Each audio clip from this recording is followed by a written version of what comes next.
I believe most addicts are doing what is called self-medicating because of a psychological, chemical, or emotional issue that they don't even know about. It would be just like when I came back from golf and grabbed the water and the corn chips. My body was craving it before my mind even thought about it. We do not have a lot of data yet, but my belief is that opiate users probably have a problem in the endorphin and enkephalin system. ADD sufferers have a high incidence of amphetamine use. Very often people with bipolar disorder use marijuana or alcohol to try and calm them down. Interestingly, these are almost all very similar to the drugs prescribed for people with these particular disorders, but they are taken at the wrong dosage by addicts, and they are lacking in many pharmaceutical qualities, as they are street drugs. I am not going to discuss in detail all the separate drugs and what they do, since it is beyond the scope of this particular video. I will, however, talk about the chemical, addictive, and emotional processes and the basic categories of chemicals. Most street drugs that people tend to abuse have either, as a primary function or a significant side effect, a tendency to cause a subjective feeling of getting high, sedation, or hallucination. The three main categories of drugs most commonly abused are the depressants, the stimulants, and the hallucinogens. Most hallucinogens do not cause tolerance, but the stimulants and the depressants certainly do. For example, with alcohol, a person may need only 3 drinks to become drunk. But if, over the months, the person continues to drink, they might get to the point where 6 or 7 drinks are necessary to obtain the same effect. If someone is chemically predisposed to suffer from an addiction, then they will develop marked tolerance over time. They will have to drink more and more to get the same effect, and they will lose the ability to get high on just a couple of drinks like they could at first. Marked tolerance is one of the main criteria that define when addiction is present.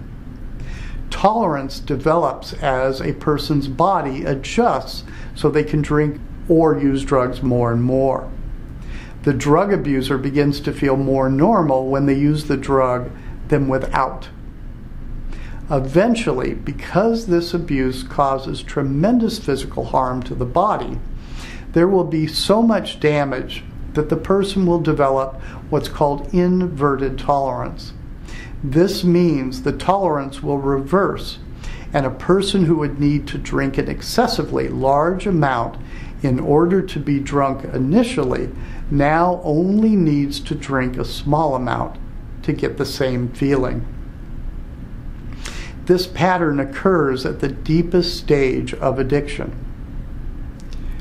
All people can be viewed on a continuum in terms of mood or feeling ranging from depressed, normal, and euphoric, with most people falling somewhere in the middle. Some people are high normal and some people are low normal, but they would still be in the general range of normalcy. When someone drinks or uses drugs, they move from their norm to actually feeling better. They have lower inhibitions and feel calmer because any intoxicating drug changes a person's mood, feelings, and alters their judgment. When a person takes a drink for the first time, his or her mood becomes brighter, and after a few hours they return to a normal mood with no cost and no damage.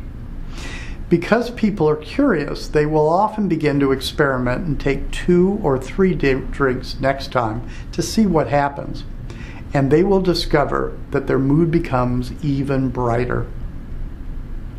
When they stop after a few hours, they again return to homeostasis or balance with no damage and no cost. That is a profound learning that people don't tend to forget.